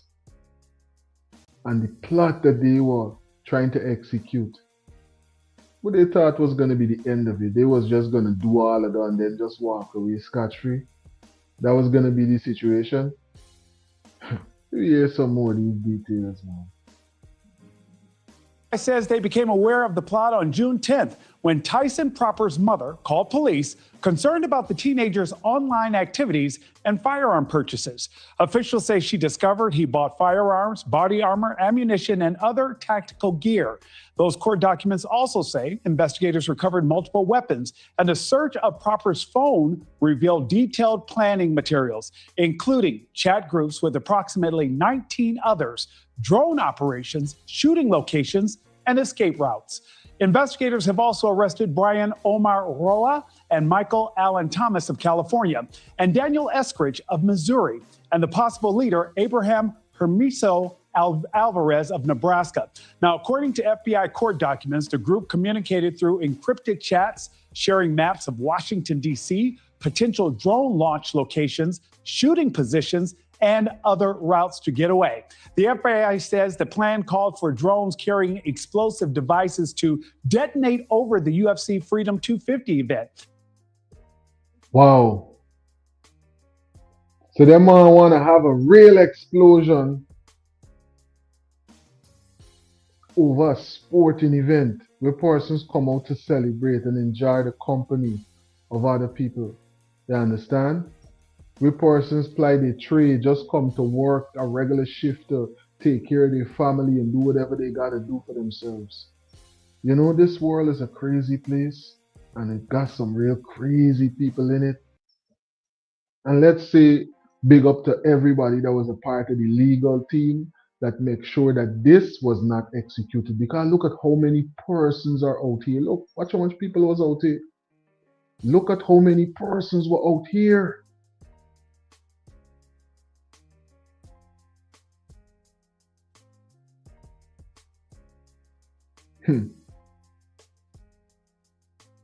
Forcing thousands of people to then run away, with gunmen targeting fleeing spectators and what the complaint describes as high-value targets, including politicians and other VIPs. Right now, you had a full picture story in mind. A full picture story. You watch too much movies, right? They watch too much movies. They had a whole plot in their head. They gonna do this, and when persons running, they gonna do that. Now what you gonna do behind bars, more than likely, for more years than your age, because we hearing persons at 19. And for the things them that we hearing alleged right here, there's a lot of years connected to it.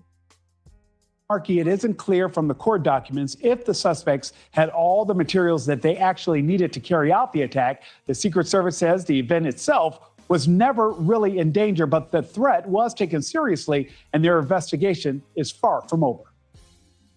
Look, it was a serious threat. We take all threats of a large nature very seriously, and we investigate them until we can validate 100% that it's no longer a threat. It was an active plot, and it's ongoing. Just because we're done with Freedom 250 or that particular event doesn't mean we're going to stop.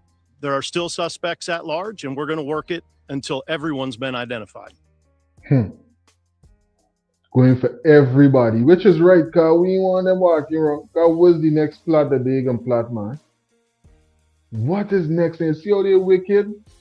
So when persons are already running in fear, already running because they would have felt the impact of the first wave of what they had in mind, The plot was that they gonna pick high value targets off.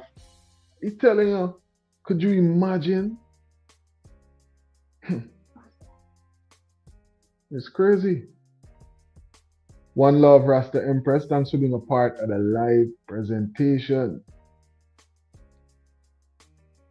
And thanks for being a moderator right here on Delta 9 Media. Big up to the Rasta Empress every time. Now, there's some. Let's hear some more. Again, officials are looking for others who may have been involved, Marky. The 5 people in custody right now each face multiple charges, which include conspiracy to commit murder and conspiracy to commit violence on White House grounds. If they are convicted, Marky, they could each face up to life in prison. Thank you for watching. Subscribe below and download. Up to life. And they didn't even start living yet, money. Up to life. And we hearing persons at 19 years old. Young men. Right? Young men. It's crazy. Big up to all the frequent travelers right now in the chat. Who's live here now with us?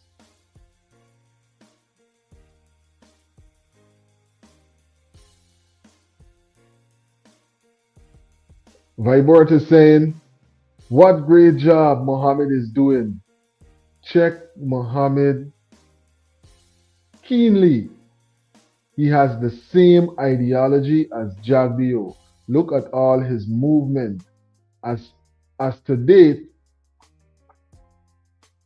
has he made any attempt to remove Claudette? Swing.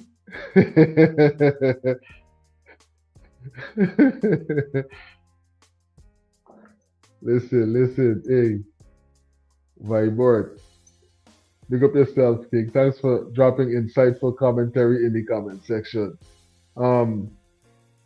As we analyze it, I shall I pose the question and see what person's views are about, about the way that the opposition leader has been pretty much executing his task, right? Vibert is saying, what great job. So I'm guessing that Vibert would have been one of the persons that voted no, right?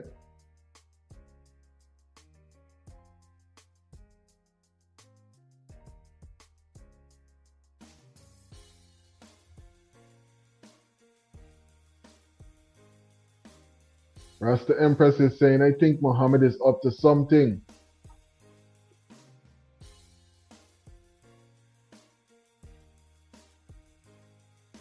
But no finger can touch on it because politicians are very cunning at what they do. Sound. Am I coming through clearly? I'm seeing 999 up. 9 up. All right, good.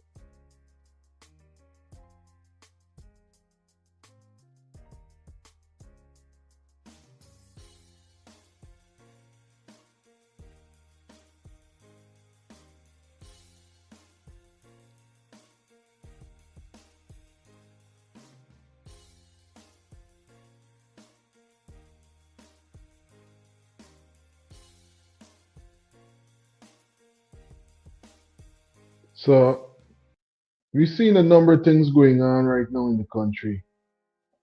And we would have highlighted a number of them right here on this live presentation. I want to say a special big up to everybody that took some time out to call in. Every moderator in the chat, every frequent traveler right now, live with us, right? All the first time travelers with us. Make sure that you subscribe, buddy. It don't cost you nothing to subscribe and to be a part of what's going on right here on Delta 9 Media. Now, the Honorable Attorney General was highlighting these details. Now, as we think about it, right? What I was analyzing is that as I listen to what's going on, it's sounding as if Guyana is going to go in the direction of the UK, where persons that are minors are banned from having social media accounts. Now, I want to ask persons that are live right now, even though that might not be a part of the poll, but we're going to put it up as a poll in another video, or you can drop your views right now in the live or in the comment section if you're watching it in the rewind, right?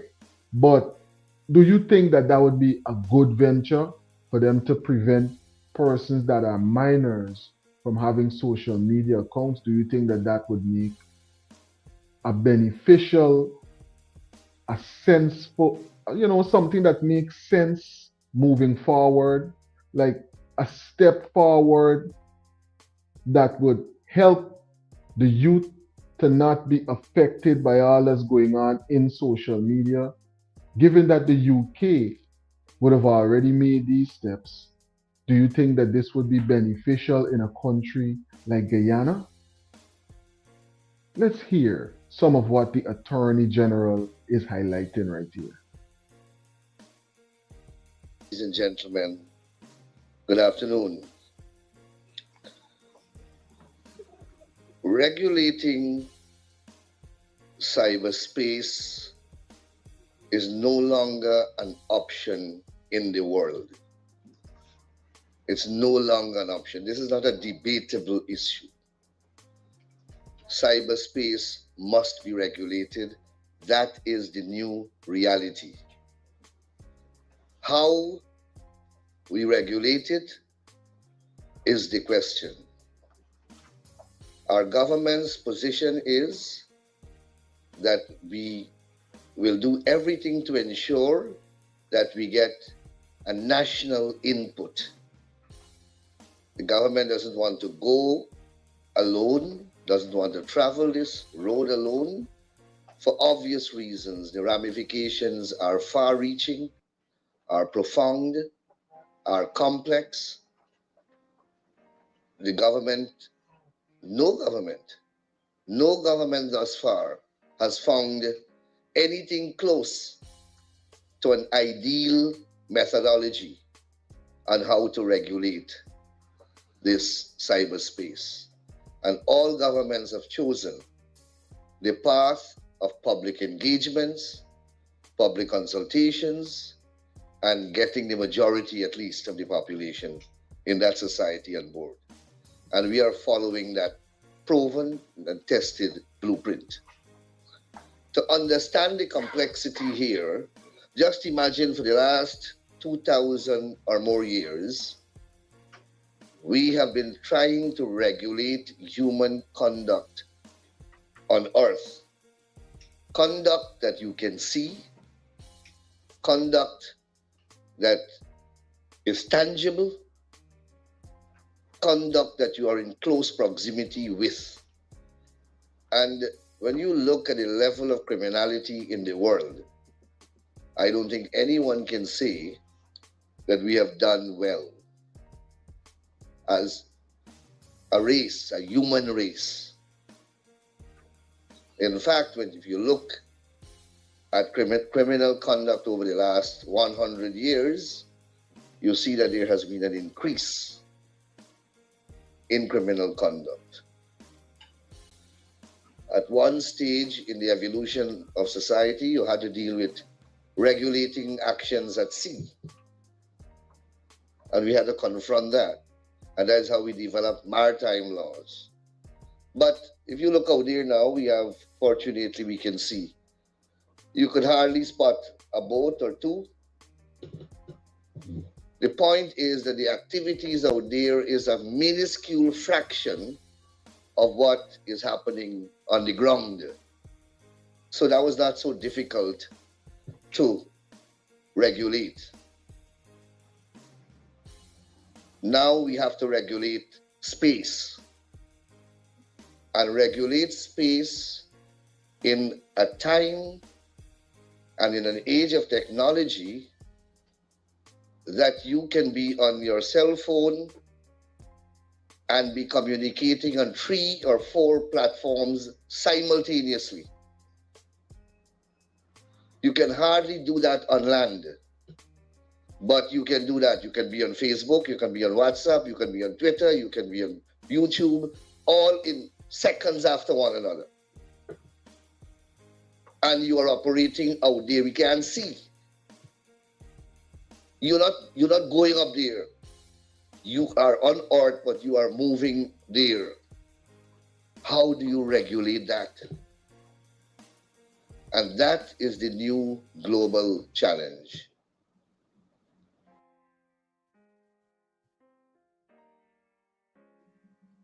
The new global challenge is how to regulate the international digital connection, among others, among other things, among other aspects of the internet. You heard it right there from the leader or one of the leaders in the governing party right now, the Honorable Attorney General, is saying something got to be done about what's going on in cyberspace. What are your views, frequent travelers? Delta 9 Media, big up yourself every time to all the travelers that are live with us.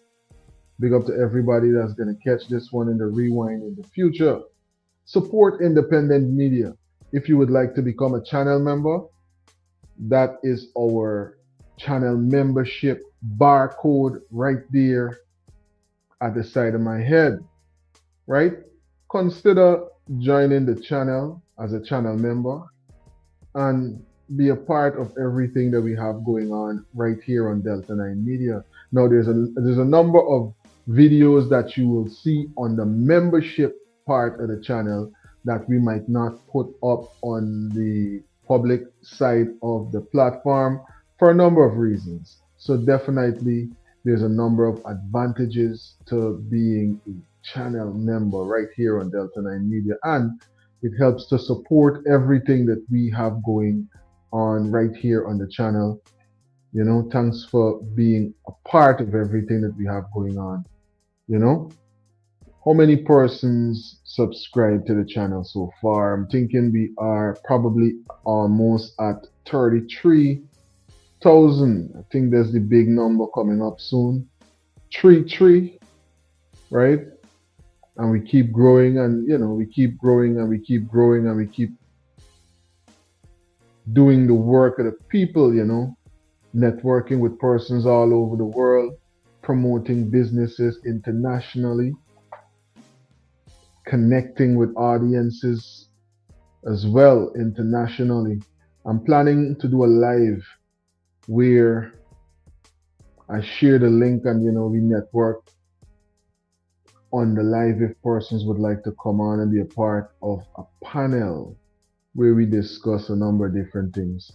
Still analyzing it, but definitely something that I'm going to be looking into doing. Thanks for being a part of this live presentation and for making it what it is. Big up to all the moderators. Big up to all the frequent flyers. Big up to all the persons that are here for the first time. One love every single time. I'll catch you in the next flight. And look out for the pre-recorded uploads, because we're going to have a number of them coming at you very soon and very shortly. One love.